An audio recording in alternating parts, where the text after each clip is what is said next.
Votre santé est votre bien le plus précieux. Si vous souhaitez prendre soin de vous et mieux vivre votre travail, bienvenue dans l'aventure Mon Job en forme. C'est un podcast qui explore toutes les questions d'hygiène de vie et de santé au travail grâce aux conseils d'invités captivants. Un lieu d'échange bienveillant pour s'inspirer des meilleures pratiques. Je m'appelle Aurélien Matt, responsable communication chez Horizon Santé Travail. Plongeons ensemble dans le monde passionnant de la santé au travail. Dans le monde professionnel, on parle souvent de compétences, de performance, de savoir-être, mais rarement de ce que ça signifie vraiment d'être soi-même. Car derrière les codes implicites, une autre question se pose. Comment rester authentique sans compromettre sa place, sa crédibilité ou ses ambitions ? Alors, faut-il se construire une personnalité pro pour avancer ? Comment repérer les signes d'un vrai décalage entre qui l'on est et ce que le travail exige de nous ? Pour en discuter, j'accueille nos amis Gaël et Johan Ancarno, les fondateurs du cabinet Quête de Sens Pro, qu'on apprécie beaucoup. Ils partagent leur parcours, leurs réflexions et leurs conseils pour mieux naviguer dans un monde du travail en pleine évolution. Bonjour Gaël et Johan, merci beaucoup d'avoir invité encore une fois notre invitation. Je suis ravi de vous revoir pour la troisième fois, merci beaucoup. Merci Aurélien, merci à toi pour cette invitation. Et merci, on commence à s'habituer en fait, c'est plaisant. On commence à avoir nos petites habitudes. C'est ça. Alors on commence par la première question. Être professionnel, pour vous, ça veut dire quoi exactement ? Si tu veux bien Gaël, je vais répondre. Déjà, merci de nous avoir invités à parler de ce thème. Donc moi, il y a une phrase que j'adore et qu'on adore avec Gaël, c'est de dire que être pro, c'est dur et il n'y a pas de procédure. Tu vois ? C'est en fait... jamais on apprend dans toute notre, que ce soit à l'école ou au travail, c'est quoi être pro ? Qu'est-ce que ça veut dire ? En fait, si tu veux, nous on essaie de le définir avec Gaël et il y a deux pans. Il y a un premier pan qui est, en fait, qu'est-ce qu'on attend de toi ? Quand être professionnel, qu'est-ce qu'on attend de toi ? Généralement, une entreprise, elle va attendre quoi ? Que tu sois fiable, que tu respectes tes engagements, que tu fasses bien les choses, que tu sois loyal et aussi que tu gardes une certaine éthique. Donc ça, on va dire que c'est la partie que l'on voit. Mais il y a souvent aussi une partie qu'on oublie, c'est de répondre à ses propres besoins. Parce que être pro, en fait, c'est de se dire qu'il faut aussi prendre le temps pour soi, savoir couper. Et l'objectif final, c'est de pouvoir durer dans le temps. Parce que être compétent, c'est bien, mais être compétent dans le temps, c'est beaucoup mieux. Donc c'est vraiment un jeu de l'équilibriste, en fait. C'est ça. C'est la performance, mais pas au détriment de soi, et continuer de s'écouter. C'est totalement ça. C'est totalement ça. La performance, c'est quelque chose de durable. Il ne faut pas rester uniquement focalisé sur l'instant présent. Donc être pro, pour moi, c'est vraiment, ça regroupe ces deux choses. On parle souvent de l'importance de s'adapter en entreprise, mais à quel moment cette adaptation devient-elle un masque qui nous éloigne de qui on est vraiment ? Intéressant. C'est marrant, je souris parce que ça me fait penser à l'image de Elastic Girl pour ceux qui ont la référence dans Les Indestructibles. La femme, en fait, donc c'est une famille de 5 personnes, composée d'un mari, sa femme et ses 3 enfants. Et en fait, ils ont tous un super pouvoir. Et la femme, c'est Elastic Girl. Et là, quand tu parles de cette adaptation, j'ai cette vision-là, en fait, parce que je trouve qu'on a tendance à valoriser l'adaptation comme une qualité absolue, un super pouvoir, qu'on met très souvent en avant. Mais là où ton approche, elle est intéressante, c'est qu'effectivement, ça peut aussi devenir un masque, cette adaptation, dès lors que on ne sait plus dire non. Où on ne sait pas dire non. Quand on change aussi de comportement, tu vois, quand on arrive dans une pièce au travail et que selon les personnalités que l'on a en face de nous, selon l'ADN de l'entreprise ou de la culture d'entreprise ou managériale, on n'est plus nous-mêmes en fait. Et on essaye de se conformer à ce que l'on attend de nous. Et on n'ose plus tout simplement en fait, exprimer ses idées, ses besoins, ses limites. Et je trouve qu'à ce moment-là, en fait, on rentre dans une adaptation, mais est-ce que finalement on s'adapte par envie ou par peur ? Et donc, je dirais plutôt que l'adaptation, c'est comme un muscle. Il faut le voir un peu dans cette manière que l'on a d'utiliser en fait, à bon escient nos muscles parce que si on ne récupère pas, et là notamment par rapport à ta question, c'est plutôt si on ne se pose pas les bonnes questions de pourquoi je tends à m'adapter, on peut se claquer en fait, comme le muscle. Donc, moi, mon travail justement, c'est de remettre ce cadre-là et de remettre cette vision-là quand on parle d'adaptation au travail ou dans sa vie en général, parce que ça requiert finalement de bien se connaître et de pouvoir répondre honnêtement à cette question-là, de savoir est-ce que je m'adapte aujourd'hui par envie ou est-ce que je le subis ? Est-ce que j'ai peur? Est-ce que je choisis? Enfin voilà, toutes ces questions un peu d'introspection. Mais en ce sens, l'adaptation, elle devient plus saine parce qu'en fait, on respecte tout simplement notre intégrité. Donc l'adaptation devient saine parce que justement, on se respecte, on respecte notre intégrité. Et en fait, pour moi, tout le reste, je vais être un peu crue, mais c'est un peu de la survie maquillée en professionnalisme. On peut s'adapter par peur, mais on peut s'adapter par envie, et cette envie génère une peur. Est-ce que la peur est forcément quelque chose de négatif? Non, je dirais pas ça. Je pense que encore une fois, c'est de savoir centrer au bon endroit en fait ce que l'on fait, pour quelles raisons, est-ce que ça vient animer chez nous et au contraire d'aller chercher justement cette envie par le plaisir. Mais c'est comme le disait Joanne, c'est encore une fois un jeu d'équilibriste parce que peut-être qu'on peut être dans de l'adaptation au départ, de l'adaptation saine et être à l'excès et puis tomber peut-être même dans de la dévotion à un moment donné. Est-ce que se forger une personnalité professionnelle est un passage obligé pour évoluer dans sa carrière? Ou est-ce qu'on peut réussir en restant pleinement soi-même? Très bonne question. Alors, je vais répondre en deux temps. Alors, se forger une personnalité professionnelle, pour moi, oui, c'est un passage obligatoire. Je vais être assez tranchée là-dessus, mais attention, je vais essayer quand même de nuancer ce que je dis. Il ne s'agit pas en fait de renier qui l'on est. Mais je pense qu'il y a une erreur qui est commise par beaucoup de salariés, enfin beaucoup de personnes au moment de leur prise de fonction. C'est de ne pas savoir répondre justement à deux questions fondamentales pour se forger cette personnalité professionnelle. Je vais parler d'abord d'impact. Et d'ailleurs, pour toutes les personnes là qui nous écoutent, posez-vous la question aujourd'hui, quel est l'impact que vous voulez laisser derrière vous en fait, au travail? Et le deuxième angle, ce serait sur l'angle de la contribution. On parle beaucoup des valeurs, mais finalement, il y a les valeurs qui sont portées par votre entreprise et il y a peut-être aussi vos propres valeurs. Posez-vous aussi un instant pour réfléchir à cette question et vous demander si aujourd'hui, les valeurs que vous portez, elles sont en adéquation, elles sont alignées avec celles qui sont portées par votre entreprise. Et vous, dans cette équation, quelle est votre véritable contribution? Ça ne veut pas dire qu'il faut chercher absolument à retrouver tous les pans de ces valeurs dans celles de notre entreprise. Moi, en tout cas, je ne vois pas ça comme ça. Je ne sais pas ce que tu en penses, toi, Johan. Mais pour autant, encore une fois, je vais beaucoup insister avec cette connaissance de soi. C'est aussi important, encore une fois, de se mettre au centre de cette équation et de se dire, d'accord, j'ai signé un contrat dans une entreprise, j'ai été portée pour une vision, pour une mission, et il y a ce qu'on attend de moi, et il y a ce que moi aussi, je souhaite laisser comme trace, en fait, sur le passage et le temps qui me sera donné dans cette entreprise. Je pense que c'est vraiment important de se poser cette question, et pour moi, c'est vraiment une erreur, et j'insiste, parce que je vois trop peu de personnes qui ont ces réponses-là à cette question, alors qu'elle est fondamentale au démarrage, avant même de signer tout contrat, quel que soit le statut du contrat. Et on a un contrat moral avant d'avoir un contrat, je dirais, juridique avec une entreprise, quoi. C'est ça. C'est très juste, c'est une très bonne réponse. Bravo. Merci. Non, mais je pense encore une fois que se construire cette personnalité professionnelle, c'est pas une contradiction avec le fait d'être soi-même. Et vraiment, je vais insister là-dessus parce que, au contraire, en fait, moi, je vois ça comme un outil pour se mettre en avant les aspects de notre personnalité, ce qui résonne avec nos ambitions, nos valeurs, encore une fois, ce que l'on a envie de laisser dans cette entreprise ou même à échelle plus grande sur cette planète, mais c'est aussi d'accepter de travailler sur notre propre dynamique de travail et de définir notre cadre et d'apprendre à poser des limites afin de pouvoir se positionner clairement. Donc en fait, définir le cadre, pour moi, c'est vraiment essentiel. Et je pense que vraiment le défi de tout salarié, c'est de trouver cet équilibre entre rester authentique, tout en donnant à son entourage professionnel, encore une fois, les clés pour comprendre et apprécier qui l'on est et ce que l'on apporte. Sur la partie de définir le cadre, est-ce que je peux faire un... Tu acceptes? Ok, merci Aurélien, il est sympa. Ouais, non, mais c'est vrai que ce que tu dis, c'est que définir le cadre, c'est super important. Et je trouve, et je pense même qu'on ne le fait jamais assez, même avant une prise de fonction.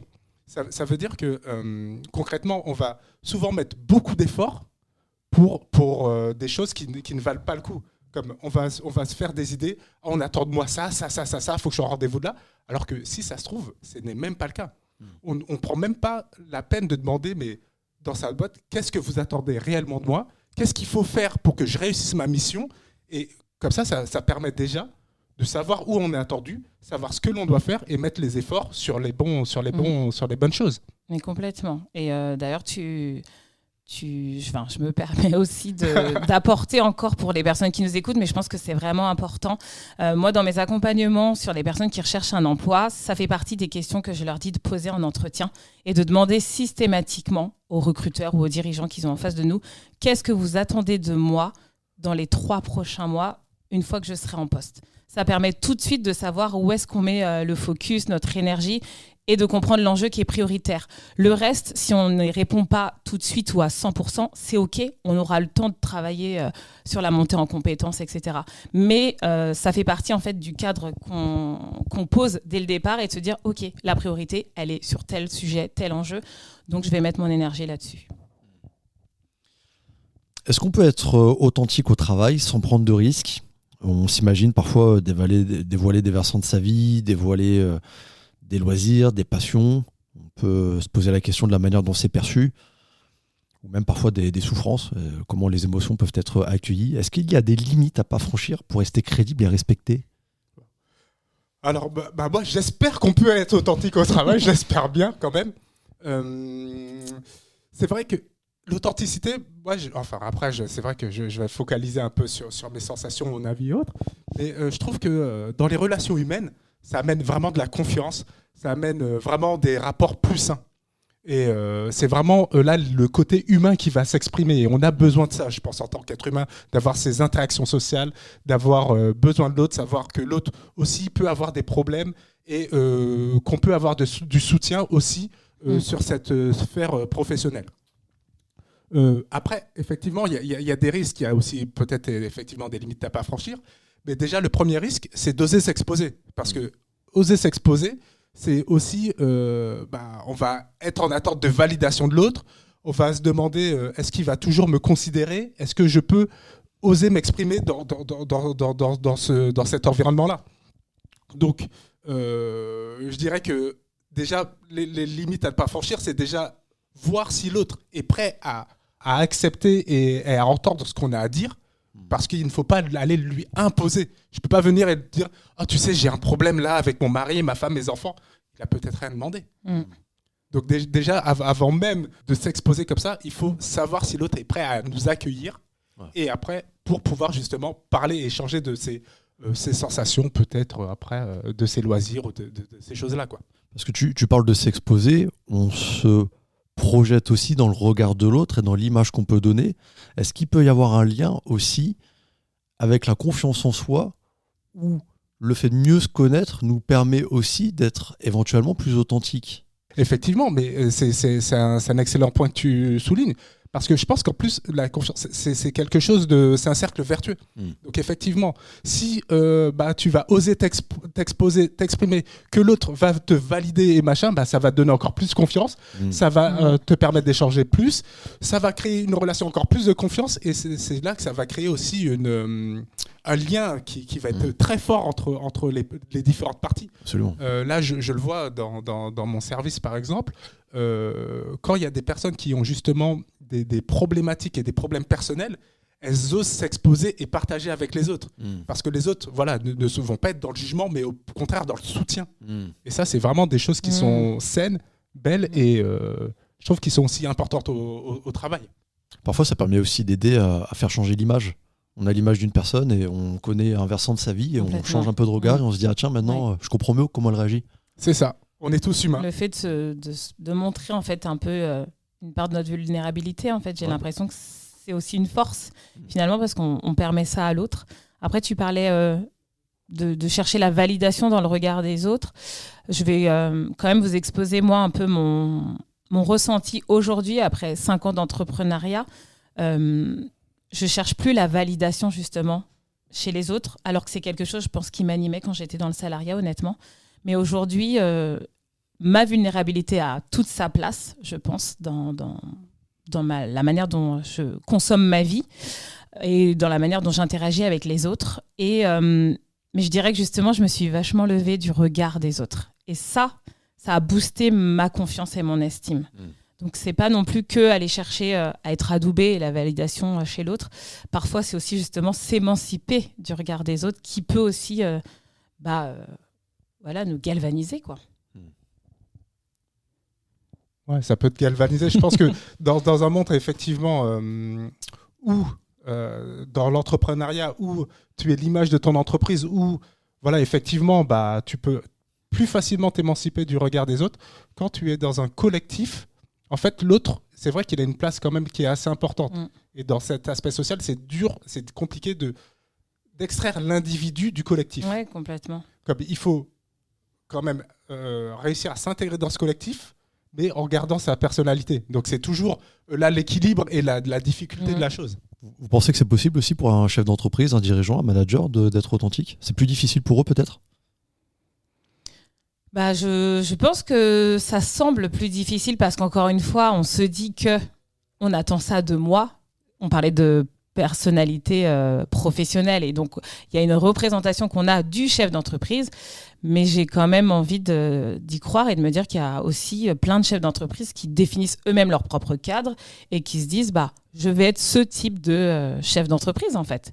Et peut-être que d'ailleurs ils s'attirent peut-être l'équipe et qui sont exemplaires dans les valeurs qu'ils donnent et qui inspirent les gens autour d'eux.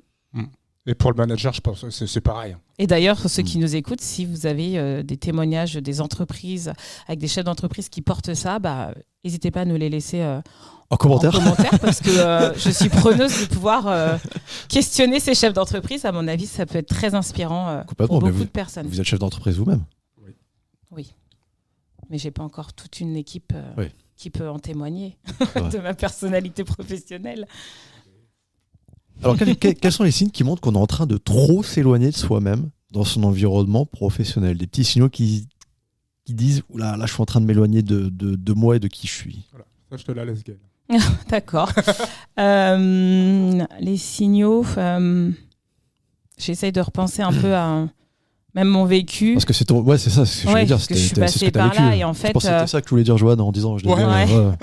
Bah, ça va peut-être en étonner plus d'un, mais moi, j'ai vraiment pris conscience du poids que j'avais sur les épaules quand j'ai démissionné de mon poste, en fait. Et je dirais que le premier signal fort, ça a été le soulagement.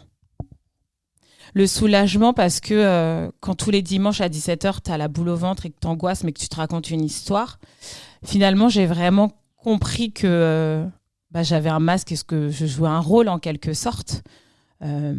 Et d'ailleurs c'est un peu contradictoire parce que j'avais cette dualité interne parce que je savais que j'aimais mon poste et que ça avait du sens dans ce que je faisais, mais c'est vraiment l'environnement dans lequel j'ai évolué qui ne me convenait plus. Et en fait je me sentais soulagée et apaisée à chaque fois que je quittais mon bureau. Donc c'était pas normal. Il y a des fois on a cette forme de soulagement et d'ailleurs ceux qui nous écoutent peut-être qui s'interrogent à se dire mais moi ça m'arrive aussi quand je rentre le soir d'être soulagée, d'être rentrée et de me dire j'ai fini cette journée harassante, etc. Oui. Mais quand justement là, il y a un déséquilibre qui se crée et qu'on angoisse à l'idée d'y retourner, qu'on n'a qu'une hâte, c'est nos prochains congés, bah là, ça commence à être un signal fort.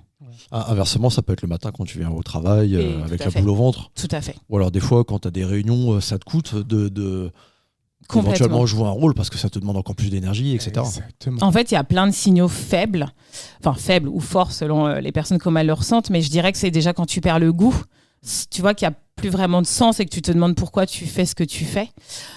Du coup, comme on vient de le dire, quand tu rentres le soir vidé ou que tu repars le matin en perte d'énergie alors que tu n'as rien fait de dingue ou d'énergivore, enfin, tu n'as pas la sensation factuellement de dire mais pourquoi je me sens comme ça lessivée et quand tu commences à douter de toi en fait et que tu es dans un environnement pour lequel tu as des habitudes, tu as une routine de vie, de travail, mais que pour autant, tu commences à douter de toi, de tes capacités, etc. Je pense que tout ça, c'est plein de signaux accumulés qui font qu'il faut déjà se poser et commencer à se poser les bonnes questions. C'est intéressant ce que tu dis. Si une entreprise te fait douter de tes capacités, ça, c'est un signal extrêmement fort. Quand tu commences à douter de toi à cause de ton environnement. Ouais, j'ai eu énormément de témoignages de mes clients sur ça, en fait. Ouais. Et c'est vrai que parce que je suis là aussi pour booster leur confiance et leur estime parce qu'à un moment donné, on te fait sentir que peut-être que c'est toi le problème, que t'es pas à ta place. Donc au départ, quand tu es en confiance, tu te dis mais non en fait, je suis pas du tout alignée avec ce que vous essayez de me déposer. Mais petit à petit, ça commence à laisser infuser ça en fait dans le subconscient et les gens commencent à se douter et dire mais c'est vrai que finalement j'ai l'impression que tout le monde est contre moi, est-ce que c'est pas moi le problème? C'est encore un lien avec la confiance en soi. Tout à fait. et l'impact que ça a dessus. Ouais. Vous donneriez quel conseil à quelqu'un qui ressent un vrai décalage, justement, quelqu'un qui ressent un peu les signaux là, qu'on vient d'évoquer? La première chose déjà, c'est de se poser. C'est vraiment prendre du recul, se poser, souffler, quitte s'il faut prendre quelques jours vraiment pour prendre un peu de recul. Donc après, c'est aussi se poser des questions. La première chose, c'est déjà d'essayer d'évaluer la situation. C'est savoir de quoi on parle exactement. Est-ce qu'on parle de problèmes de valeur, de style, de personnalité, de rôle? Qu'est-ce qui nous fait ressentir qu'il y a un décalage? Donc après, naturellement, il faut redéfinir ce cadre. Parce que le cadre, savoir ce que j'accepte, ce que je ne veux plus, et savoir est-ce que c'est possible de remettre un peu de cadre dans ma vie actuelle ou non. Donc ensuite, je dirais que faut prendre une décision. Parce que effectivement, des fois, comme tu disais Gaël, le problème, c'est pas nous, mais c'est l'environnement dans lequel on est. On ne peut pas être nous dans cet environnement-là. Et j'aime bien cette image de la fleur, mais une fleur, une graine, elle ne peut pas pousser n'importe où. Elle a besoin d'un environnement favorable pour s'épanouir et se développer. Les entreprises évoluent tout comme le contexte social, notre société. Selon vous, est-ce que le monde du travail est en train de s'ouvrir à plus d'authenticité? Parce qu'on en parle beaucoup. Mais est-ce que c'est concret? Alors moi, dans ma réalité, je dirais non, pas vraiment en fait. Alors je vais m'expliquer, mais dans ce que vivent les personnes que j'accompagne, en fait, j'ai l'impression que l'authenticité, elle est encore largement étouffée par la quête de performance. Je vois beaucoup, effectivement, de sujets sur l'authenticité. Je le vois dans les posts LinkedIn, je le vois dans les valeurs affichées, en open space dans les entreprises. Mais en même temps, d'après ce qu'on me remonte sur le terrain, j'ai quand même cette sensation qu'on demande encore énormément de la rentabilité, de la disponibilité, de l'adaptabilité, toujours de la productivité. Donc, d'un côté, oui, tu peux être toi-même, mais j'ai l'impression que tant que ça ne dérange pas, tant que ça ne ralentit pas, et surtout tant que ça ne prend pas trop de place. Je fais vraiment un clin d'œil là-dessus sur cette notion de place parce que je pense que voilà, depuis 5 ans, ma mission, elle est vraiment de permettre aux gens d'avoir sa juste place. Et donc oui, on peut parler d'authenticité, oui, on peut parler de nos émotions, mais d'un autre côté, je dirais pas trop longtemps, pas trop fort, et surtout pas au mauvais moment. Parce que sinon, en fait, c'est une vérité qui dérange. Et y a beaucoup de gens qui s'éteignent en silence. Moi, je le vois tous les jours dans les personnes que j'accompagne. Dans des organisations qui prônent aussi parfois l'authenticité sans l'incarner. Et ça, c'est encore plus douloureux pour ceux que j'accompagne. C'est vraiment une extrême violence, ce sentiment d'hypocrisie. Je vais être crue, mais je le pense sincèrement. Parce qu'on va te faire croire que tu peux être toi-même, alors qu'en fait, on attend toujours de toi que tu rentres dans le moule. Et je crois profondément qu'il faut qu'on ose créer aussi notre propre case, tout en respectant les règles du jeu en fait, professionnelles et en respectant aussi les valeurs prônées par son entreprise. Mais je dirais qu'il y aura toujours des exceptions. J'espère que dans ceux qui nous écoutent, il y a des managers qui sont éclairés. Il y a des boîtes qui expérimentent vraiment ça et qui permettent réellement l'authenticité à sa juste place. Mais voilà, la Gaëlle Dancarno d'aujourd'hui te dirait que le système est encore très dominant et que pour moi, il reste quand même basé sur la norme, sur le contrôle, sur la vitesse. Et si on se détache du mot authenticité et qu'on parle plutôt des émotions, est-ce qu'il y a une libération de la parole éventuellement, plutôt sur ce point-là? C'est très intéressant.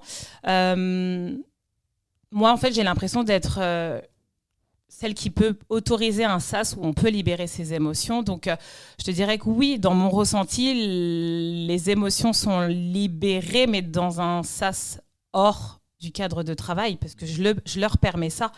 Maintenant, j'aimerais bien avoir ton avis, toi, Joanne, parce que du coup, tu as aussi, toi, vraiment ta grille de lecture en entreprise. Donc, comment, toi, tu perçois les choses, justement, depuis ces 5 dernières années? Parce que moi, j'ai la sensation aujourd'hui que tous ces sujets-là ont été accélérés post-Covid, en fait. Parce qu'il y a vraiment eu cette quête de sens et de se dire, mais à quoi je suis utile, moi, aujourd'hui, dans mon travail, quand beaucoup se sont pris la claque d'être remerciés, de se dire, pendant un temps, on ne va pas avoir besoin de tes services, donc tu vas rester chez toi en chômage partiel.